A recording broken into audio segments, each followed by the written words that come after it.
My guest today has been on this podcast vicariously now probably 5 or 10 times because I mention him all the time. And his name is Jesse Miller. Jesse runs Power Grid. He is, for my money, he's the voice on vCISO. And he talked today about what virtual chief information security officer actually means, why we call it that. We talked about sort of what it looks like into the future. And as I've said many times, even on this podcast, I think the MSP of the future will be a vCISO or will be not at all. But Jesse actually breaks down what that means, how to package it, how to monetize it, how to deliver it, why you have to start delivering it. To me, this was probably one of our most impactful and actionable interviews that I can remember to date. So I'll get started.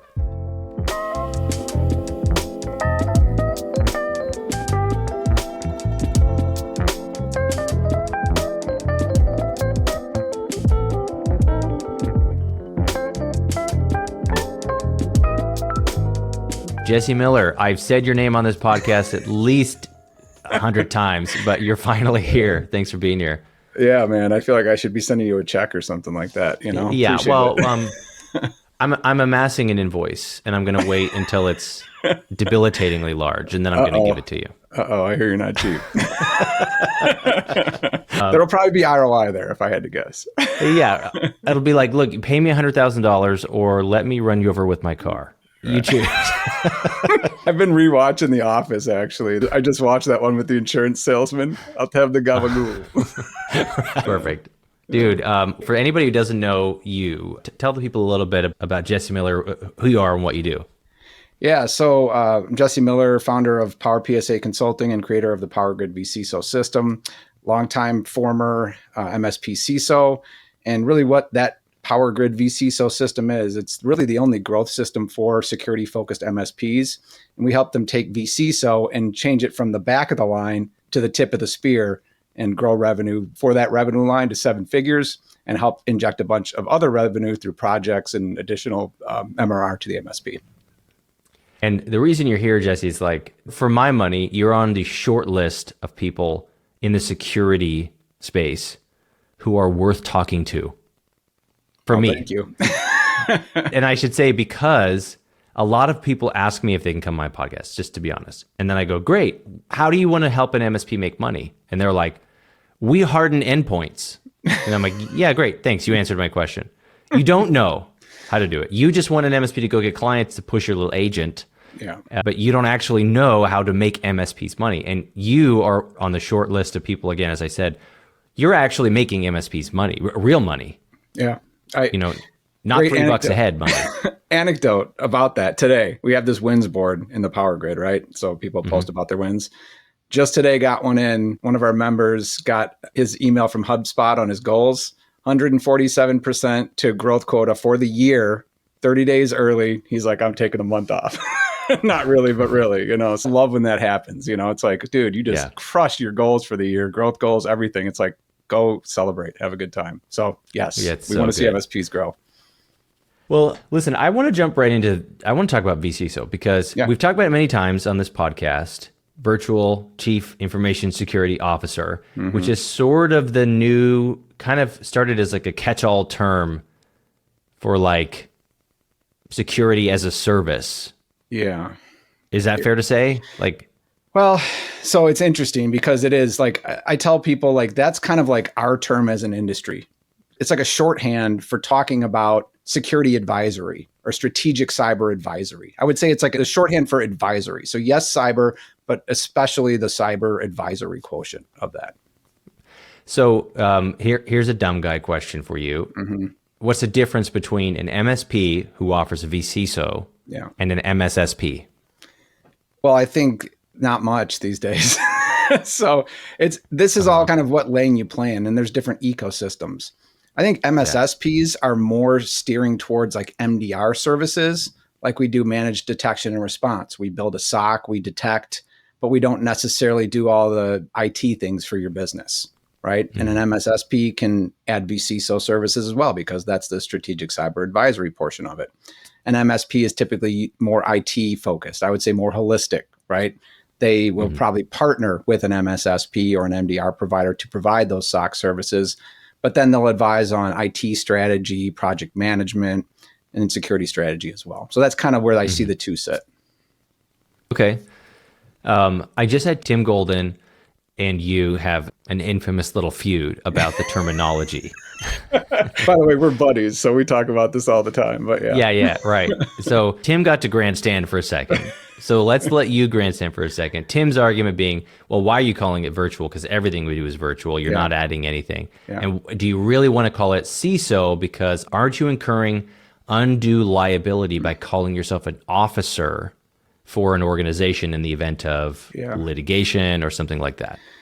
Yeah, so there's a couple of layers to that question. I'll work backwards. So I think the whole don't call yourself vCISO because there's like additional legal liability. I have not seen that play out in real life. And I think if you look at case law around this, courts, especially like the New York business courts, right? They're going to look at, did you act as a financial officer of the company? And there's almost no argument you could make that a vCISO did, right? Now, if you are acting that way, then yeah, you're going to have commensurate insurance, but it's really, are you involved in that level of decision making or are you not? Whatever you may call yourself. So typically vCISOs are an advisor. I'll give you a good question we always get. My customer wants to list me on their 10K or on their reporting as their ISO. I'm like, no, you are not that. You're an advisor. They have to list themselves, and they could say we use advisors for that, which I think bolsters your case in terms of like a 10K report. But yeah, don't list yourself as the ISO. And I think that's the difference.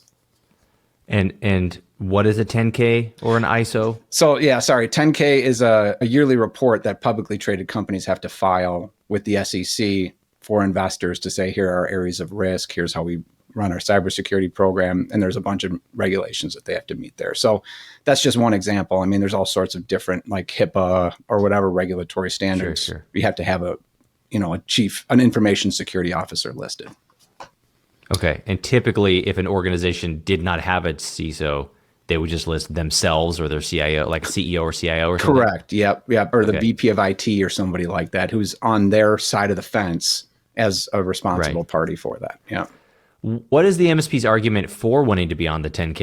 Is it ego only, or do they feel like it creates more stickiness, or is that just what they tell themselves because it's really about ego, or what do you think? Yeah, I mean, ego, I don't know if it's ego, maybe it is, or maybe it's just to say like to demonstrate value. We want to show that we're really giving value, but I don't think there's any benefit to doing that. And to circle back on like, what should we call it? I think the vCISO thing it is our term as an industry. It's how we loosely refer to cybersecurity strategic services, governance, risk, compliance, GRC, if you've heard that acronym. But we talk about this in the Power Grid all the time, right? People are like, well, my customer doesn't know what vCISO means. I'm like, well, don't call it that. We talk about the ZAG onlyness statement. If you think about that, when you're building those for your differentiator, right? What does your customer call it? A good example is in HIPAA and medical, they call things operational models. So call it your cyber risk operational model or whatever the case may be, something that makes sense to your customer. They go, oh, aha, I know what that is.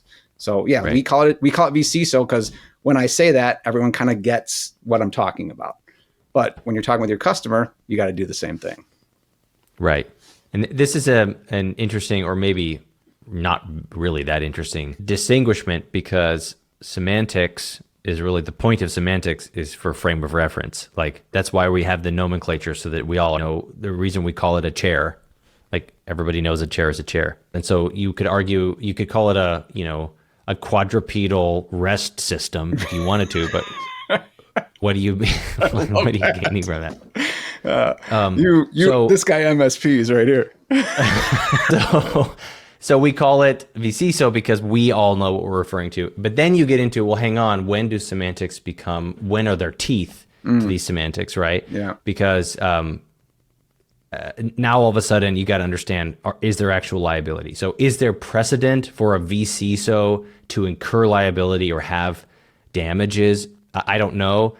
And if not, or even if so, couldn't a very simple waiver of liability or some very clear language being like, hey, vCISO is a term that we use to describe this system, but we are not a chief officer of your organization. Yeah. Yeah. This is where I was just going to go, is like, I've never heard of that incurring based on a title. Okay. I'm not a lawyer. Right? Yeah. Just quick disclaimer there. But, I've not heard of that. And like I said, typically it's when you're acting as a fiscal officer of the company. Now, absolutely, how do you protect yourself? Because you are making strategic decisions at a high level in the organization. Your MSA does need to be tight, right? And there's plenty of good people out there. Eric Tilge is a guy that always comes to mind about that. Exactly on your service catalog, this is the service, this is how we refer to it.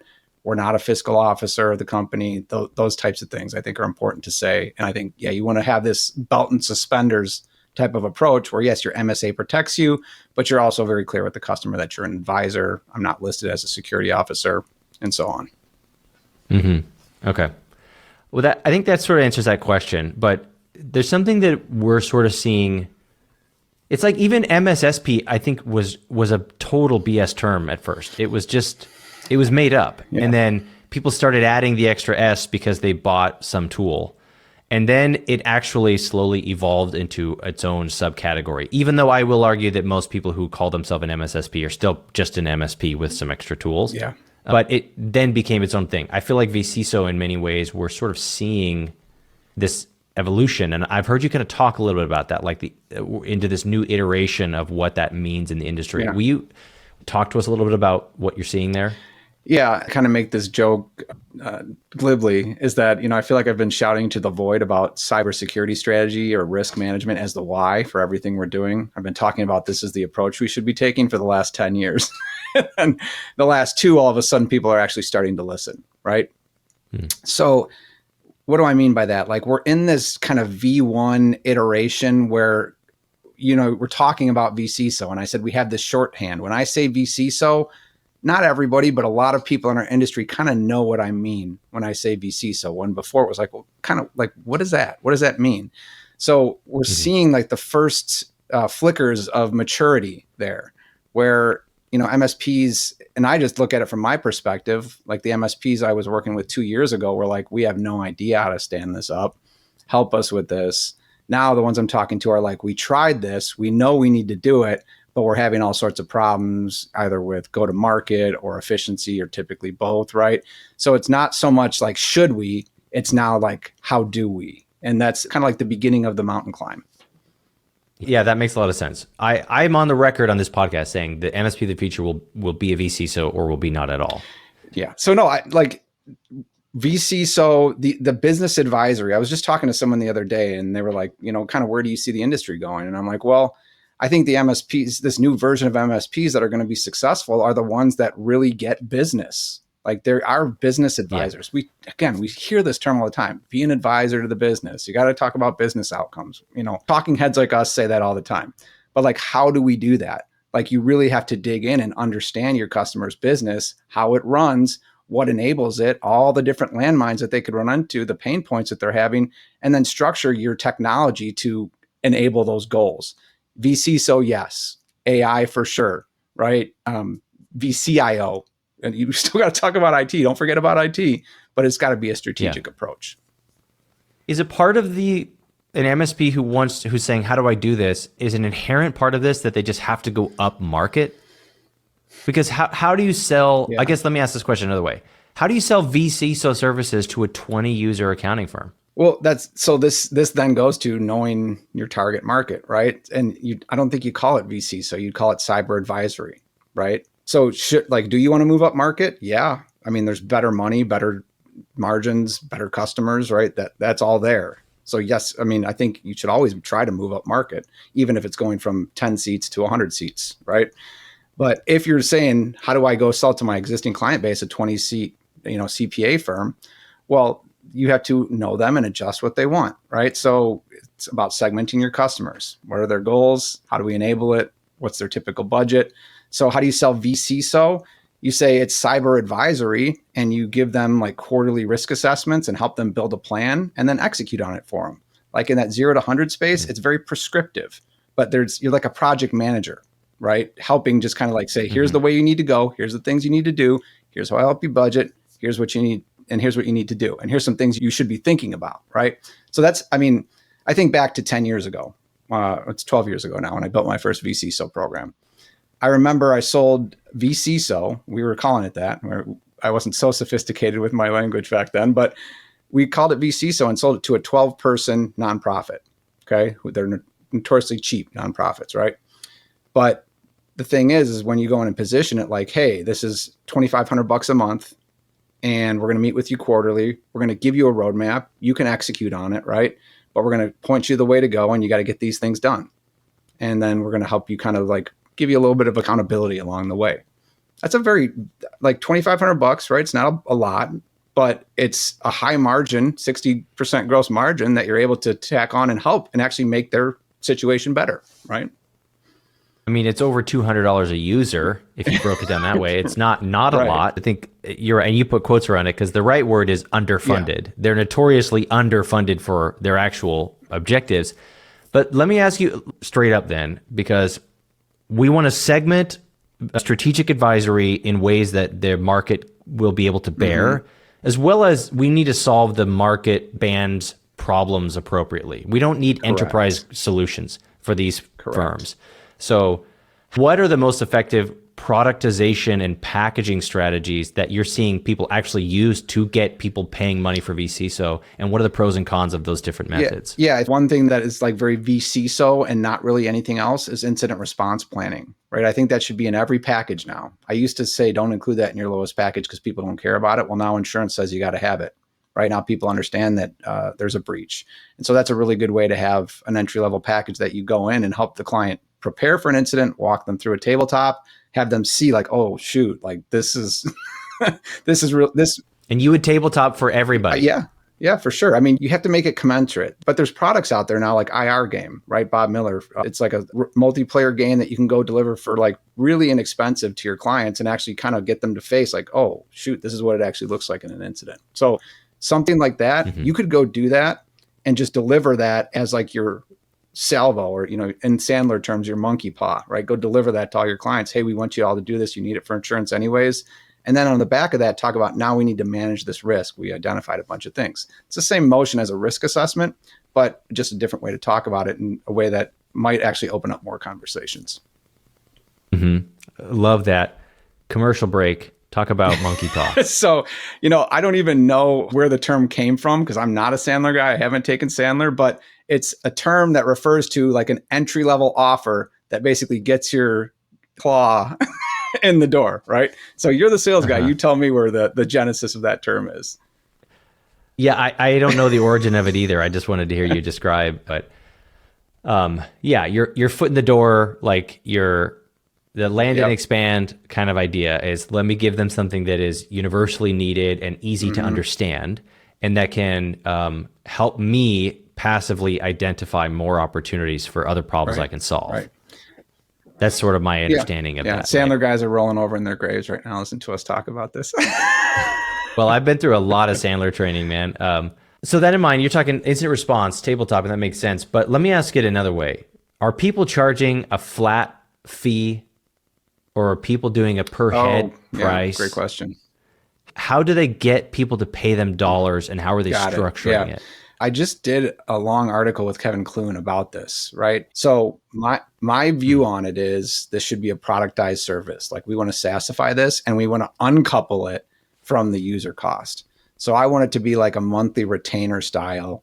Like I mentioned, anywhere from 2,500. I think it's hard. This was 10 years ago when I was charging that, by the way. So I think like from like 3,500 up to, I've seen these go, and some of our members that are working in like mid-market are charging 12, 15K a month for this, depending on what they're doing. But so that's where I see that you should be charging for it. And so it should be a separate thing that you can come in and say, okay, this is what we think you should do. This helps you budget, plan, do the tabletops, policies, adhere to compliance if you have it, right? But really it just helps you kind of make risk decisions about your business. That's how I would price and kind of the structure for it. The nice thing about that is it gives you an entry point into accounts that you might not have previously. Like what happens before you call, they say, oh yeah, we're not super happy with our MSP, but we got a year and a half left in the contract. Come talk to us in a year and a half, right? Well, okay, great. Well, are you guys managing your risk? Are they helping you managing your risk? Oh, no, they're not. Well, we actually have a service that does that, and we're an MSP, so we kind of know how to work with MSPs. You get in the door, and then in a year and a half, you know what happens, right? So By the way, I've seen this Yeah. happen both in people that have come into the power grid that said, we don't want that to happen again. And then people in the power grid who Yeah. said, yeah, that's actually worked for us. We took over the compliance and risk management portion, and then we were able to offset the incumbent. And this is what you got to remember is this was like 10 years ago when managed services was like a lot of blue ocean. A lot of people still had break fix, and a lot of businesses had never heard of managed services. So you're coming in to somebody who's like their nephew taught them how to iPad, and they do their antivirus and they defrag their computers. And that's what they think IT support is. And then you guys sell managed services. But now all of a sudden we have these break fix guys refusing to upsell managed services. Well, guess what? Someone is going to sell your client managed services. It's you or it's someone else. It's your competitor. And now we're kind of entering into the next era. Someone's going to sell your MSP clients vCISO, you or a competitor. I couldn't agree more. One of our members just posted this on LinkedIn the other day. He's like, the industry is going this way, whether you like it or not. So either get on board or, get left behind. And I don't love, it's probably hyperbolic of me to say that. I mean, I'm sure there's MSPs that are like, we're doing IT and we're going to go that commodity route. But I think for most small, mid-size MSPs that you gotta get integrated with your client's business because it's all relationship, right? Right. I love that about what you just said because this is the path to going from tech guy to strategic advisor. Is you have to actually give them advice on things more than just should I buy an Optiplex or should I buy which computer do I buy? That's not helpful advice. A human being doesn't need to give that advice anymore.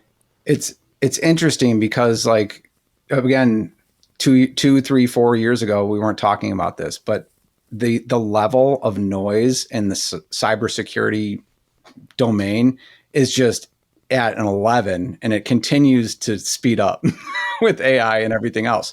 So you have to think about this from a business perspective, right? You have these leadership teams who have people yelling at them everywhere they look, like, buy our stuff or you're going to get hacked, right? And they have no way to begin to make sense of it all. So what a lot of them are doing are being like, we're going to budget this much and spend some and put our thumb in the air and, hope nothing happens. But they know that that's not, they're not really getting what they need. So with a security advisory offer, you're coming in and saying, okay, I'm going to be this risk translator. You tell me about your business goals, like what you're trying to achieve, where you're going. I'm going to look at that whole picture and say, okay, like brakes on a race car. I'm going to try and give you the way to hit the turns at the fastest possible while not wrecking. And I'm going to show you where you're spending and why you're spending and how much. And then you can make some decisions about the outcomes based on that. Now they have like a single knob they can turn, say, yeah, okay, I like that. I don't like that. I'm going to do this decision. I'm not going to do this decision. And they understand, they get clarity on things. Think about what that means for the customer relationship when you do that, right? Right. Let me ask another, this is maybe a nuts and bolts question, but for the MSP listening who's like, yeah, I'm eating out of the palm of Jesse's hand, but how do I actually build and deliver this? Yeah. So I want to talk a little bit about that if you don't mind, because if we've got a vCISO offering, my assumption is that the foundation is basically you've got human hours at a strategic level where you're actually sitting down one-to-one with the client leadership. There's homework on the client side. You're probably moving them towards security or compliance frameworks, NIST or HIPAA or whatever over time. And then there's probably a stack as well that you would add in that might be a per user stack on your cost side or something, where you might add additional tools to help you deliver that vCISO, like do this for multiple clients at the same time in a multi-tenant fashion. Do I have the base? Yeah, I mean, for the most part, I think typically I advise on, again, because I don't like the per user approach for vCISO that doesn't scale. I just want to talk about that quickly because I didn't really flesh that concept out. If you look at a per user cost at 10 users of a SaaS company that's got to get SOC 2, you're never going to be underwater immediately on a vCISO contract and the level of work there. Whereas you have a manufacturing company that's 500 people and just needs like a project manager to help them kind of like get the things done that they need to get done. Now you're priced at 10 or 15K and they're like, we're not paying that. What are you talking about? So this is why I think separating that out is important, because you can right fit and productize the consulting service for the needs of the client rather than the size. Okay. So to your point, for tools, you're typically going to see things like a GRC or a cyber risk tool, GRC being governance, risk, and compliance. So this is going to be typically charged on a per company cost. So that fits with that pricing model, right? Then yes, you're going to have hours. Okay. So you're going to want to talk about, this goes back to packaging. What does our client want? What does this type of client want? And what are the outcomes that we help them get there? Let's put very clear edges on the service and put an estimate range of hours on that, right? Then we're going to use our blended rate for these different resources, blend that across, and create an operational model for that. Like, that's super high level. But that's typically what you're going to do to get to that number. And then you can adjust that as you use it. Now, if you just look at like, what does a vCISO cost? This is where it gets expensive because these are not cheap resources, right? Whether you're taking one of your really good technical people and helping them get, putting them on a path to get there, or you're going out and hiring external, you're going to have some payroll costs for that. So you want to be able to create modular practices. Help desk or cyber engineers or TAMs or other people can add this into their routine, execute these things, and then bubble that information up for the higher paid resources to be able to kind of helicopter in, take that stuff, use it, and then go talk to the customer. So I think you have to really be smart about how you design your operational model to build that out. Yeah. So what I am hearing is, though, that there's a lot of ways to structure the deliverables. And it mainly comes to do, there's a lot of ways of building a consultancy, right? But at the end of the day, is it not just tool empowered consulting? That's really what I think vCISO that's right. is. Yeah, but I think the difference is that the traditional consultant model is like, let's get in there and see like how we can mystify the customer and kind of like create more work for ourselves with the trade dollars for hours model, right? That's not what we're doing here.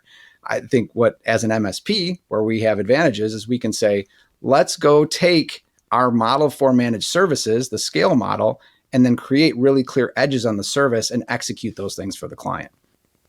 Right. That makes sense, because you are setting essentially the scope of the retainer, but you do have time-bound deliverables. So that's where it's different than a consultant who just wants to run up as many hours as they can. So that makes a lot of sense. But then in the consulting model, I think, go read any good book on consulting if you want to learn like how to measure actuals versus projected hours, as an example. That's the first place consultants will lose hundreds of thousands of dollars. Is they estimate how many hours it will take. They don't track how many it actually took. And they worked 100 hours and built 18 of them. And that's how you lose your shirt in something like this. Okay. But yeah, I mean, I like that. And there's a lot of other training from better places than this podcast to get more into the weeds, like Power Grid as an simple example. I wanted to set the record straight, because the truth is that most people who talk about things like this cannot give the articulate answers that you just gave. They give placations, and they talk about general should do's, but they they don't have the experience that you have of having done this now so many times. But what I like about your approach overall too is that you are nuanced and in your understanding of how to build these things, because not every MSP can do this the same way. This is a custom build for you. But a lot of MSPs, I see the owner just puts on the vCISO hat.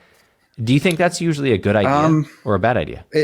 It really does depend on the size and where you're at, right? Like I actually we have a couple in the community that are like CEO, CISO led MSPs, which is weird. I see that a lot more now. I'm like, wait, we actually have like multiples of that going on right now. But it's because they talk risk and compliance and business risk, and they know it like the back of their hand. And so when they talk it with a client, the client's like, I like what this guy's talking about, right? But that doesn't last forever. This is, again, like I'm gonna stump for the power grid, but this is why you got to build out modular operational processes. So when you get to that tipping point and all of a sudden you got 3 deals, oh man, this go-to-market's working really well, we're closing this stuff. Then all of a sudden you got 4 more in the funnel. And as an owner, you're like, oh crap, what am I going to do? Well, if you've got an operational model built out, you could actually look at it and say, I'm just going to go hire somebody. They don't even have to have MSP contacts necessarily, because I've got all the systems to plug them in that they can just follow. Or I have this person that's been working with me hip to hip. I'm going to promote them. I'm going to enable them. I'm going to support them. And so then you're able to just do this. You're able to grow and scale. So to answer your question, does it work? Yes, for a time. But as you grow, you got to hand the reins off. Right. Okay. I mean, it's a great answer, of course. I want to ask you about two more things. I want to talk about MSPs in the future, but before we do that, I think a good segue for MSPs into the future is AI. We are all sick of talking about AI, but we should talk about it a little bit because I want to know how AI and AI readiness comes into vCISO. And before I pass the mic to you, I'm going to give you one precursor on my end. What we're seeing on AI in the sales front is in our cold calling, one of the things we're seeing successfully is a pain or a fear that a lot of SMBs relate to is, hey, Mr. Owner, you're feeling motivated to use AI in your company, but you don't know what that means or how to do it or if you're ready. And they always, that's super relatable. And then we say, well, we could help you close that gap. But I guess I just want to hear, where does vCISO and where does building vCISO and delivering vCISO services fit into the AI I want to point conversation? out we made it a whole half hour without talking about AI. We did it.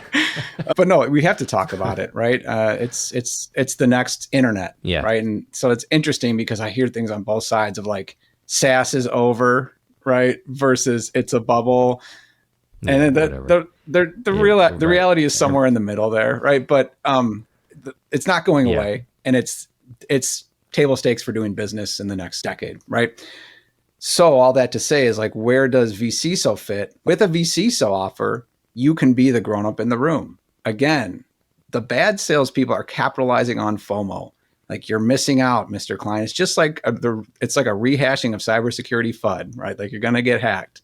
You're going to miss out. You're not going to compete, right? So pushing people to just dump AI into their business is not the right approach. Now, from a vCISO perspective, and I mentioned being the grown-up in the room, the way I see it is there's like a 5-layer pyramid to how we deploy AI properly for a business, right? So, and by the way, this is like, these are all things MSPs have been asking their clients to do, but they haven't had a compelling reason for them to do it. So now you do. Okay. So let's talk about that. The core layer is identity and infrastructure, right? Like, you need SSO, MFA, like all these things have to be built out to give us the mechanism to protect our data. Okay. On top of that layer is data governance. This is vCISO territory right here. Classifying data, structuring data, working with the organization to define what data, where it is, workflows, creating landing zones for AI to plug into.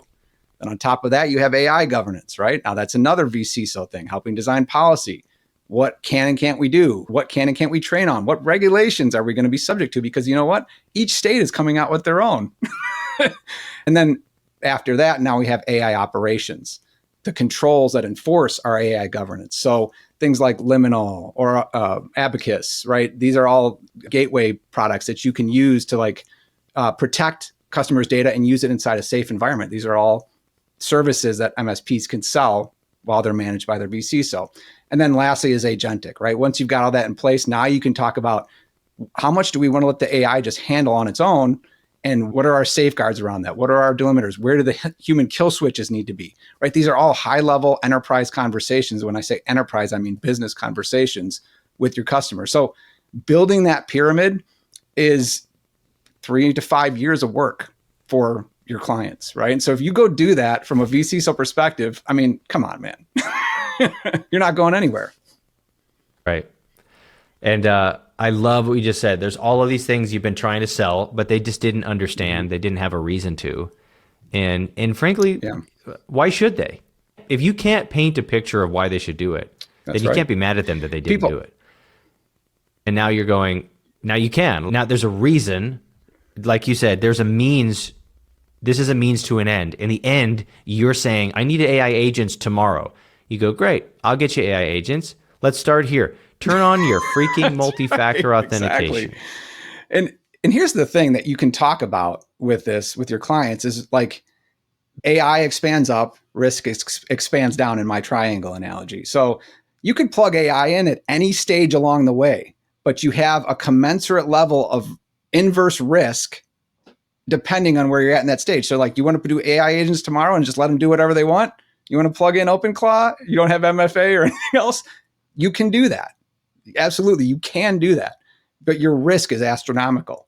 Now, if we have privilege control, the data classification layer, you can plug it in and it's like you can say that like we have data tagged and classified in DLP, but that doesn't prevent training. We don't have eyes on, all these things. So your risk tends to shrink as you move up the triangle, right? Or climb the mountain. But so like then it becomes a risk decision with the client. Like, this is your risk. These are the outcomes. You tell me what we're going to do here. And you own the risk at that point. And then you can spend more time and money to decrease the risk, or you're going, no, I'm willing to incur this degree of risk, which every business decision incurs a degree of risk. So yeah, I understand what's at risk. And so this is just, again, my non-IT brain to make sure I'm following. This first layer, what was the first layer again? Was about identity and infrastructure. Okay, so that's the kind of obvious, like every MSP should be delivering that layer, no? If you have an MSP and you don't have layer one, then you don't have an MSP. The second layer was about data. And this is what's going to stop it, where if I just stop so that one of my users couldn't go to Gemini and go, how much money does Brian make every month? And he goes, well, here's his most recent pay stub.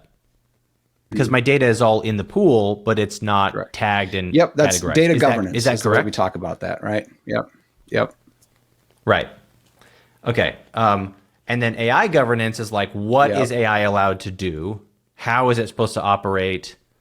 Those sorts of things, which is training at the kind of tool configuration level. This is the procedural, strategic level for AI, meaning like we say policies, like now that we have our data classified, AI is allowed to train on this level of data set. It's not allowed to train on this level of data set. Making all the definitions and launching it with the organization saying like, you can use this stuff, but you have to follow these guidelines, but it's not enforceable from a technical perspective yet, right? I see. Okay. That makes sense. Okay, so if you're not sold already that you need to be doing this for your clients, you now have like a very, very compelling reason to take them there.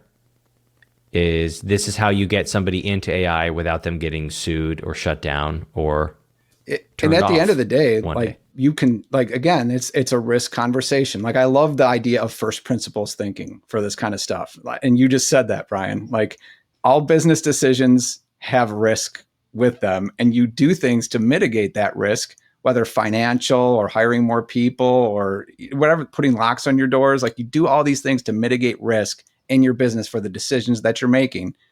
This is now the technology lens for that same ordered thinking. As a business owner myself, there's very few MSPs who I've actually been able to speak to, just to be honest. Just us girls here, Jesse. Most MSPs I talk to can't actually really convince me that I need them. If I'm listening objectively, about my business needs, most MSPs cannot convince me that I need them. But some of them truly can. And it's when they start saying things. I'll give you an example. A client of mine, amazing MSP, super cool dude. And we were talking about, it's like, hey, if you were my MSP, what would you do? And he was like, well, the first thing we need to do is just make a plan for what happens with each one of these applications fails you. I was like, what do I mean? What do you mean? Because I do a bunch of documentation management in Notion. He's like, so do you have it written down anywhere, like what you do if Notion isn't up? It's like, no. He's like, okay, so let's make a list of everything in your stack and say, what do you do if you lose Loom? If you lose Zoom? If you lose Boom, whatever, everything in your stack. What do you do if you don't? If Gmail's down, Google Drive is down, ActiveCampaign is down. No MSP had ever said anything like that to me before, and I sold managed services. But this is an example of, I think, an example of just how managed services has evolved and needs to continue to evolve, because it's no longer just call us when you don't know your password, call us when your computer is slow. And, we'll only put you on hold for 30 seconds and then we'll be pleasant to talk to and we won't use acronyms. That's such a limited scope of what managed services is as business has evolved so aggressively. And now that we've cloudified everything. So I'm interested to see, not only how managed services continues to evolve and kind of morph more and more up the vCISO ladder anyway, right? A lot of this stuff we're talking about now being in your vCISO offering. You already said, like incident response. It's now basically baseline. So I'm interested to see as MSP evolves and grows and we mature, as business changes, how even like where, Yeah. I guess let me ask you these two questions. What does managed services look like in 5 years? And what does vCISO look like in 5 years? I think managed services is going to continue to polarize. The PE is going to continue to eat the world. We're going to see these really large MSPs continue to get larger, to continue to commoditize and make their money on economies of scale, which that's a perfectly legitimate business model, right? But I think the new brand of MSP that is coming up, and I just talked to some people at Write a Boom recently about this. They're like, tell me about vCISO, because they were new. I started my MSP 2 years ago. You know, it was my first time at a conference, and I talked to the guy. He was an ex VP of IT for an insurance company.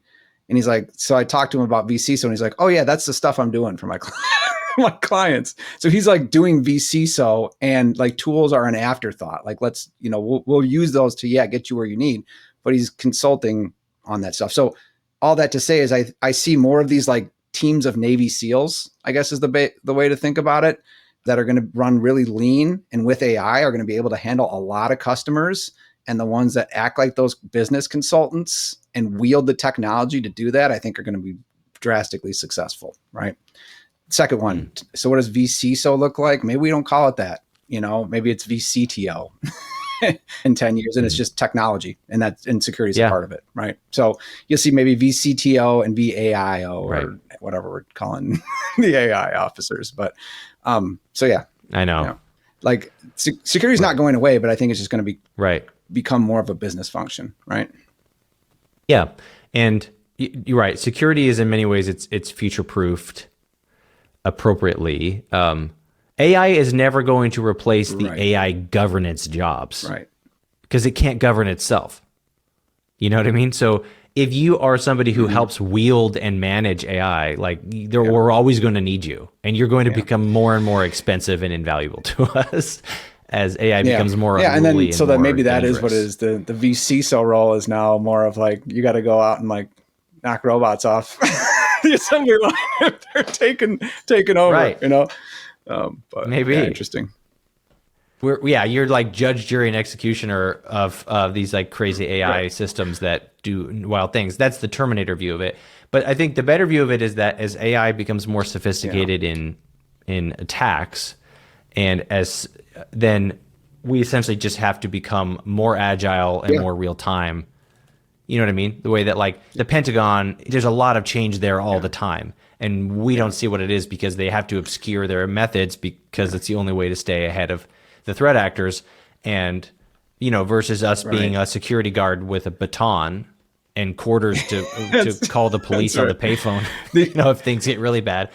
You know, thinking through this some more, like evolved, how I'm seeing like the security function specifically evolve is it's so much more data centric. We just talked about that whole AI thing. So it's less like EDR and detection and more of like, how do we structure and protect our data and see if the data is being misused? Like, you know, observability, the ability to see like what prompts are happening and if there's insider threats and things like that. I think we're seeing a more data centric. So that title, chief, you know, vCISO, maybe it's chief data officer or whatever the case may be, right? Yeah. Again, we're going to continue to call it vCISO as MSPs because we all know what we're talking about. But I'm saying when you're talking to your clients, it's got to be in their parlance. Yeah, man. You know what? Actually, it's very funny that you say that because you know what word I almost used for you earlier and I decided not to?